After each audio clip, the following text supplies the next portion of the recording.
Hey, what's up? Hope everyone's doing all right today. So today, or this week, I'm sorry, is week 23. So it's week 23 out of 50. So if you're going along, you're continuing along. This is the 23rd week out of 50 weeks that you would need to read the Bible in 1 year, and it's like 50 weeks, so there's 52 weeks, a little over 52 weeks in a year. So you get the Bible read within 1 year, and then no matter when you started, like if you started like on the first or second week, you'll still have an extra time to make sure that it gets done within the 50 weeks, and so that's the whole point. And so then I have a calendar, and I try to go over this in the beginning of most of the videos, but this is still kind of new to me, so I'm kind of like remembering what I'm doing as well and to see if it works. And so this is the week 23rd, and so it's June 8th through June 14th, and it's Job 8 through 42. And so this one is, so last week we started to read a little bit of Job, right? First, Job 1 through 7, or it was Nehemiah 7 through Job 7, but we read through Job 7.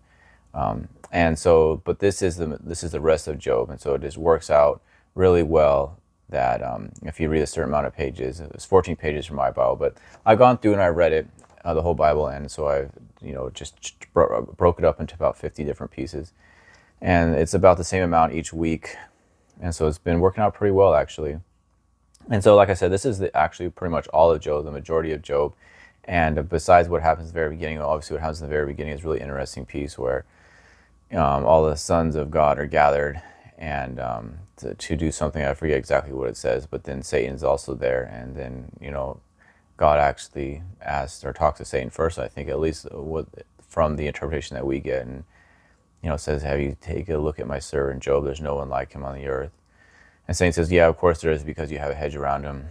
Let me hurt him, and then see if he still, or he'll curse thee to his face." And then so God allows Satan to not hurt him at first, take away everything that he has, and then Satan comes back. God's and Satan have the same thing happens where the Son of Men are presented themselves before God, and God says to Satan, even know that you caused me to rise my hand against him. Job has not cursed me, and he still remains righteous. And Job says, "Well, yeah, it's because you haven't hurt him. You only took away the things." And so God's like, "Okay, go ahead and you can hurt him, just don't take his life."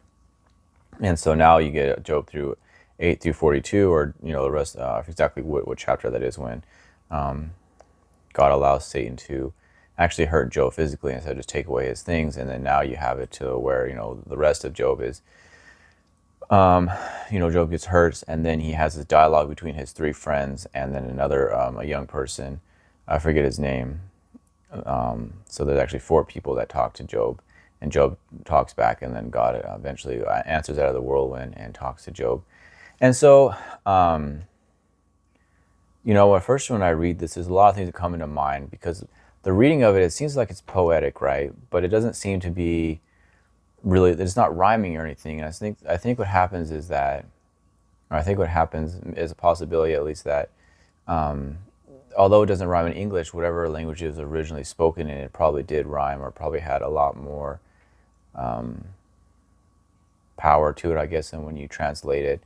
Although there's still a lot of power to it, I think it maybe not more power to it, but a different vibe or a different feel than the translation, right? I would imagine that when you translate something, it doesn't mean it loses its power, but it doesn't lose anything. It just changes what it is because you're translating. So I would imagine it doesn't keep its original form. It changes a little bit, and so power is maybe dispersed, and maybe power is taken from in some regards, but maybe that's for the better, because initially it might be too much of an event to be passed along, and people might be spending too much time on Job because of the power of it so amazing, and not like living their life, but just like trying to feel all the feels that Job encompasses. And I think a lot of things in the Bible might be like that, where it's not meant to be so consuming, all power and all consuming, because then you would just read the Bible and you wouldn't go out and do anything. You would just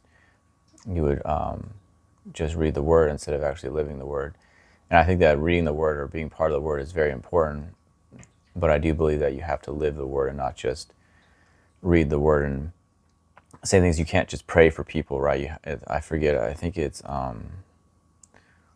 it who? It's James, I think, maybe in the New Testament, where he talks about if you have to have faith, but you have to have acts that justify your faith. And there's kind of this going back between this in the Bible, but it seems to be at least like, you can pray for somebody, but if you're not going to do anything for them, then what good is your prayer? And then if your acts will justify your prayers. Oh, sorry, I got to sneeze, but I'm kind of like, it didn't come out, which is good because it probably would have been really loud on the camera, but that's probably one of the only times where I'm not happy that a sneeze didn't come. But at any rate, so back to Job. So on Monday, I have Job argues with his friends. And so they are his friends. When they first see Job, they are really upset because they can't even recognize him because he's unrecognizable in the state that he's in. And although we see this, I don't think you can really fully understand like how powerful this is, like how intense this is for, and how like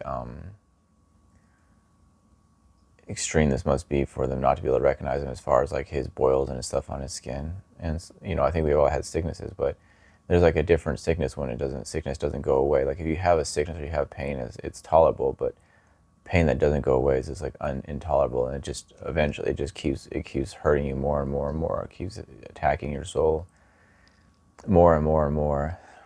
And it's not like you get used to it. You don't get used to it. It just gets worse and worse, and it just changes you and affects you and scars you, I think, in a way that's hard to understand unless you've kind of gone through something similar to it, or maybe seen somebody. So I don't think you necessarily have to go through it, but maybe if you see somebody go through it, or maybe there's something in your life that there's many different events that you've experienced it, so that you can take these different events and take the pieces of them that would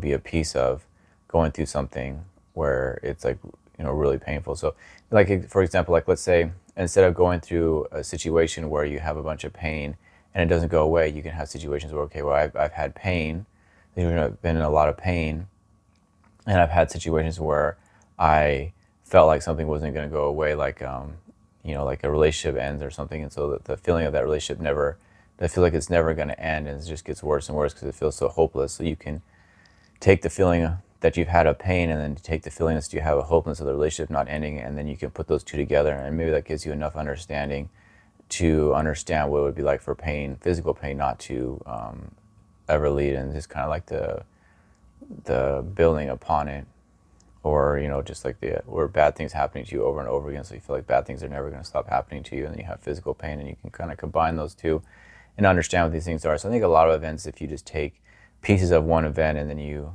put it together with another piece of another event that's happened in your life, you can come to understanding of a completely different event that you've never experienced, just because these pieces of these events that you have experienced, if you take them, apart, the whole event apart, and you take it piece by piece, and then you put these other pieces together with other events, and you can put them together and form an event that you've never actually experienced before to have understanding.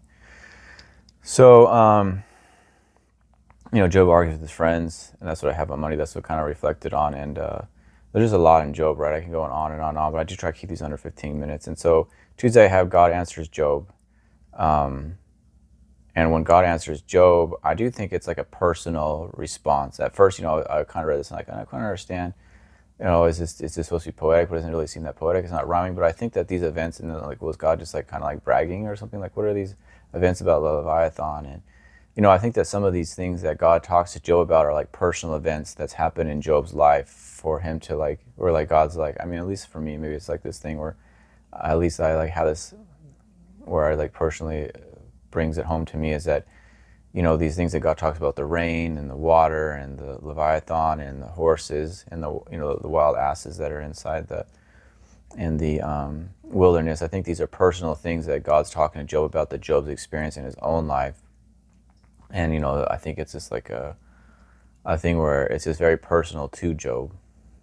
And I think that's why he uses these events as like an illustration of his strength and his power. And because, God, although God did hurt Job or allowed this bad thing to happen to somebody who was a good person, that he's reminding Job, or, that he's done a lot for him, and Job's experienced a lot because of God.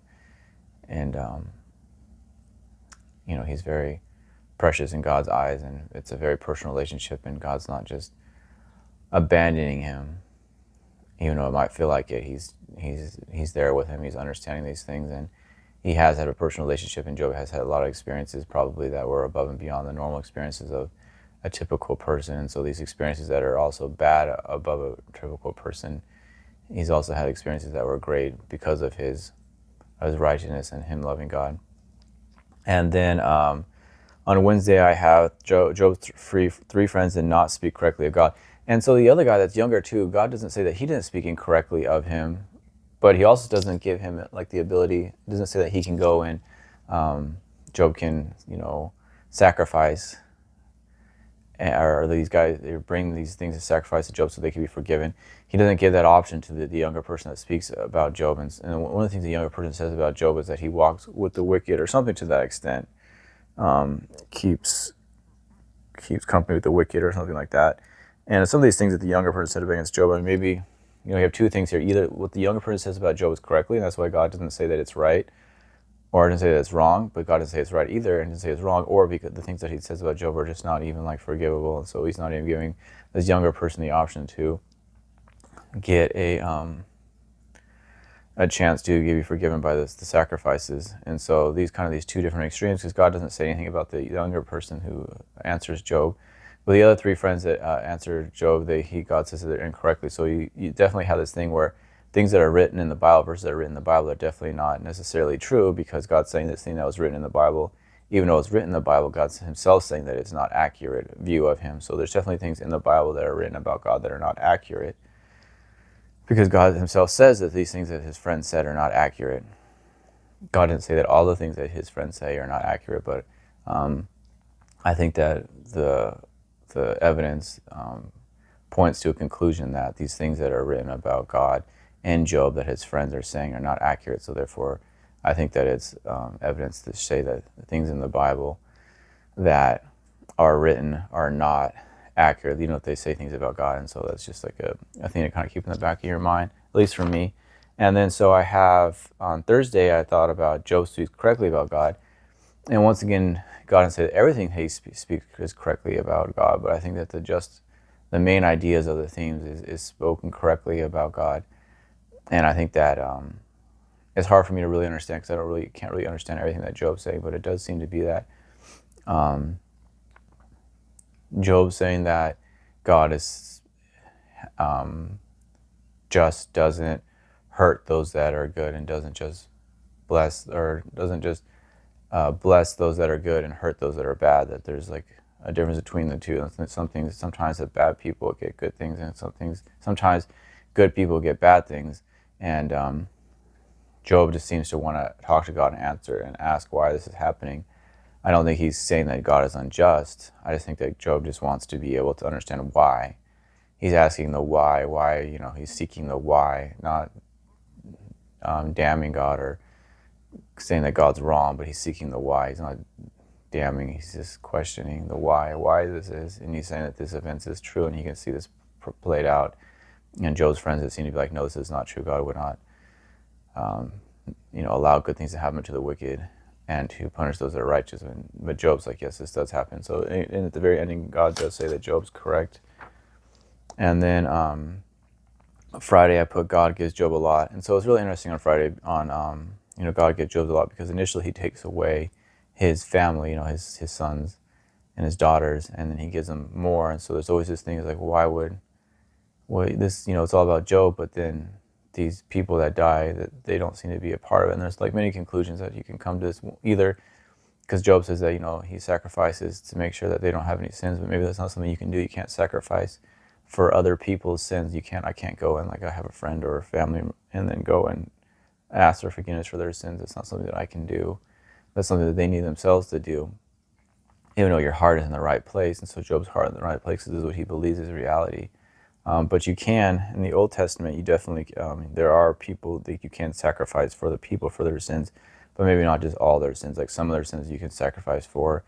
Sins that are like maybe contributed or maybe caused by the community, you can offer sacrifices for their sins, because it's the community that's bringing about these problems or these sins. But the sins that are acted by the individual, that the community doesn't have anything to do with, these are individual choices, that you can't offer sacrifices for these individual sins. The person themselves have to do this. And so you can offer maybe sacrifices for the sins that are brought by the community, because it's a community sacrifice. But the sins that are brought by the individual himself has to recompense these sins before God. It can't be something that you can do for someone else. And so maybe these family members had sins, and that's why they were killed, and nothing to do with, Job's interaction. Or maybe they have some kind of reward that's not really played out, because it would take a long time to be like, okay, what was the reward? And you would have a lot to explain this. And so I just feel like I just have to, I can think about these things, but for me, it's not too important, because I believe in the ending that justice is done.